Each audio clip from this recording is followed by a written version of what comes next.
Hello, I am the Suit&Tie, Dip&ChewGuy, and welcome to an experiment. Tonight is an off night, but I've decided to upload a video anyway. This is not the usual, so don't get used to it. However, I had some time on my hands, maybe it could be argued a little bit too much time on my hands, and here we are. So, after sort of forgetting about it, I pulled the Copenhagen Snuff that I previewed the specialty can lid design this past week. I pulled it out of the fridge today. So I decided to open it up, which it is open. And I was sitting here and I was looking over some things tonight. I had some time on my hands and I was like, you know what? Let me look through some of the older playlists. And I came across the Experiments playlist. And I was like, wow, I haven't done one of these for a while. So there had been something I was toying around with quite a while ago, like half a year ago. And it was taking snuff and using a Snus tool on it. Now, I know some Cope snuff guy in Omaha just jumped out of his seat and screamed at his screen, "Heretic!" I am not suggesting that anyone should actually do this. I think I already know what the drawback to this will be, or drawbacks. But I am interested just to see how the product reacts in the tool. Now, the tool is something I bought for another reason. I think it was also an experiment. I can't even remember, really. It is the cheap type tool, all right? It is altered by me, because obviously the company doesn't send these out with broken pencils sticking out the one end. The problem with this tool was, well, number one, it's cheap. And when I say cheap, this is another reason why no one really should do this, because you have to order it from Europe, number one. And number two, cheap is still $8. All right? It came in an order from Mr. Snuff. So if you were just buying this, it would be $8 plus the $10 shipping and handling, and then you'd have to wait for it to arrive from England. Obviously, not worth it. But I had it here for whatever other reason it was at the time. I can't really remember offhand. It is cheap, though, compared to the Snus X, or the X tools, which are an alloy, and they aesthetically pleasing and all around. Am I spitting at my own screen now? I think I might be. All around nicer looking product. This is just two pieces of plastic, and it's got a thumb slide here. So you push the end that has a hollow tip on it into the loose snus, all right? And then you put it in your upper lip, all right? And you slide this button. The problem with this is the inner part and the outer part are both plastic, and the plastic gives a little bit. So when you put pressure down on that button and try to slide it, it doesn't slide. It jams tight against the outer plastic. Thus, I put a half a pencil, number 2 pencil, in the end, broke it off. So basically I could get the sliding action working. So I am just going to take this, I am going to stick it into the snuff, and I am going to inject it into my lower lip. Now, right off the bat, I have a feeling, although this seems to have a larger chamber than the nicer tools, this is not going to be enough. So right off the bat, I know that it's probably going to have to be done at least twice. All right, so that's a drawback right there. Number two, I don't really have a problem with getting snuff and fine cuts into my mouth. I mean, I'm not overly smooth about it. I usually have to do a couple fills, but that's not the big problem. And keeping it placed isn't a big problem for me. The problem for me is I can't do snuff out and about because I can't get the stuff out of my mouth. Not in a fashion that you want people seeing anyway. All right. So usually when I do like Copenhagen Snuff or let's say the Stoker's Fine Cut Wintergreen, it's usually at this desk. I don't really travel with that stuff too much. Anyway, so we'll get this off. It's somewhat packed. The moisture level's okay. Actually, the moisture level's pretty good, actually, now that I'm looking at it in the light. So, basically, and this would be the same case with loose snus, which I do plan to do a series reviewing loose snus in the spring. So you may be seeing this. By that series, though, I may try to get one of the better tools. So I am just going to press down. I'm going to have to support the bottom because this is a fiberboard can. Press it tight and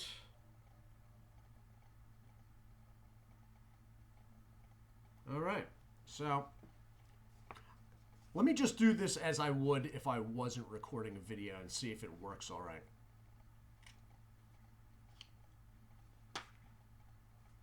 It works all right, but it's not nearly enough, as I thought. So here we go. I'll do a second. And I'm doing it on the table this time just so the bottom of the can has support. And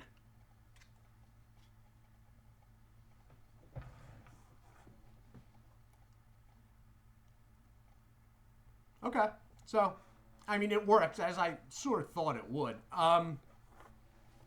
Now, it's fairly well formed, and this would be an upside of this. When you're pressing down in the can, it is compacting it. So the pinch that you do put in your mouth is a compacted pinch, as if you had been squeezing with all your life with your two fingers. So in that way, it may act a little better formed in the mouth than if you're not overly good at pinching snuff. But as I said, for me personally, the big problem with me and snuff is getting the stuff cleanly out of my mouth.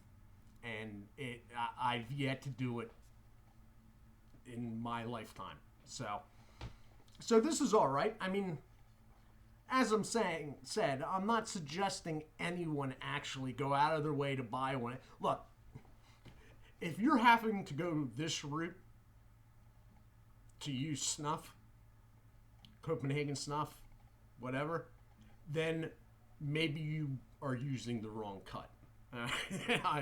That's the politest way I can say it. If you're having to go to these lengths, then really maybe you should go get yourself some Stoker's long cut because snuff's not your bag. Anyway, I was interested to see how Copenhagen Snuff or a snuff would react with this and if it would work. And it does. It's just not enough in the one shot. You have to do two shots. So the next thing that comes into my mind, of course, is in a work situation. Now, I don't spit a lot with snuff anyway. It just does not produce a lot of byproduct with me for whatever reason. And this time of the year is really bad because I'm running heat and I'm sort of dry as it is. But the next thing for me anyway would be, what if we did this and put it in the traditional snus manner in the upper lip? Would there be any spitting at all? If that was a case, if that turned out that there was little or no spit being produced, then this may be a selling point for putting stuff up top in an indoor non-spitting situation. So what I'm going to do is I am going to hit the pause button and get this out of my mouth, and then I'll be back to try putting it up top and see what that even looks like. Because I usually do not do upper deckers. I've done it maybe a couple times in the history of me dipping just to see what it was like, and I was like, I don't know why anybody would do this. I'll be back in a moment. Okay, and I am back. Okay, so actually, to tell you the truth, I'm not saying it came out cleanly, but as far as my own personal history with Snuff goes, that actually came out a lot better than my normal. In fact, probably it came out the cleanest ever. Note, cleanest, not clean. Cleanest ever. So, I guess that's sort of a selling point for this idea, or it could be a selling point if you were really trying to market something like this, but I'm not. So, this is just something. As far as this thing goes, this video is basically happening right now because I had this here for some other reason. Can't remember what that reason was, but that is why I'm doing this, because this was basically sitting within a foot of this, and I was looking back and forth at the two, and was like, hey, you know what? Let me try this. And then I thought, hey, I might as well have the camera rolling when I try this. So, I'm going to leave this can on the desk, because when I press down with this thing into the can, it does give play. I can feel the bottom bulging. So for the integrity of the can, I am going to leave this on the desk when I press down. Now, I packed it while we were paused, so it's all to one side again. I am going to press this down into it, and I'm going to try just injecting as I normally would. Not normally would, because I normally don't do this, but as one normally would, as somebody that does this all the time normally would, with Snus in the upper lip. So let me... The big thing about this to me is it speaks to the product. The consistency of the fine cut, or the snuff cut, if you would, of Copenhagen allows it to be put into this injector. It's more about what's possible and the quality of the snuff, in my mind. It's interesting to see if stuff like this works. You know, I can't see me doing this again, though. And that's with the tool sitting off to my side. I really, like, who wants to go through this extra phase to get a pinch in? So, let me get the extra bits off the side here. And I'm just going to put this underneath my upper lip.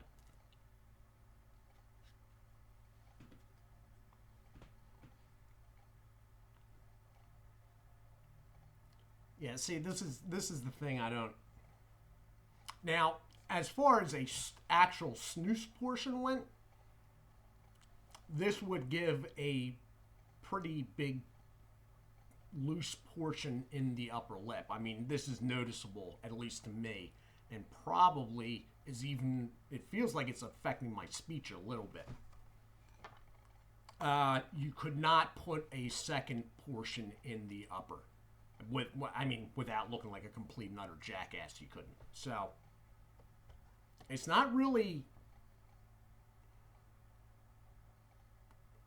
It's stinging a little bit. Partly because I never put anything up top. It's not really producing any byproduct.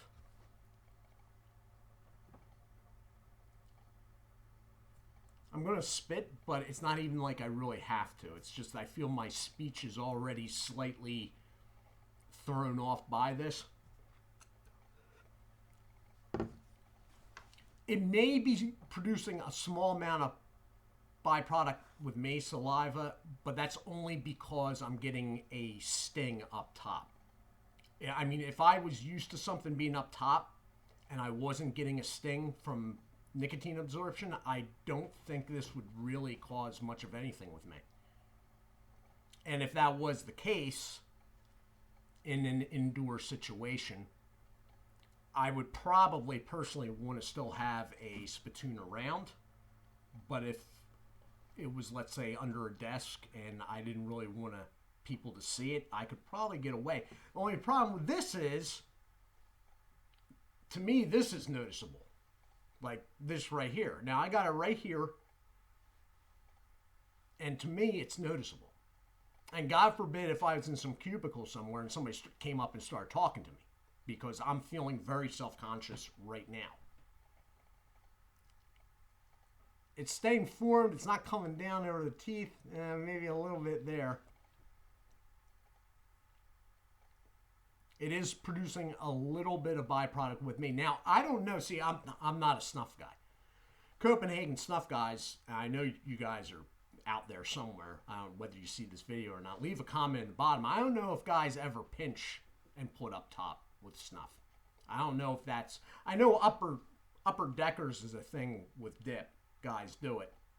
Some guys swear by it. But I don't know if it's a thing with snuff. Like the cut snuff. So if you dip cope snuff or some other kind of snuff, and you do put it up top sometimes, leave a comment saying you do, I guess. All in all, you know, this is one of those things. It's sort of an interesting let's see idea, but this is not, in my mind, practical to the point of, you know, especially procuring the tool.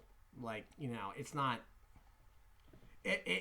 giving you any sort of advantage to the point where you're ordering this from England. You know.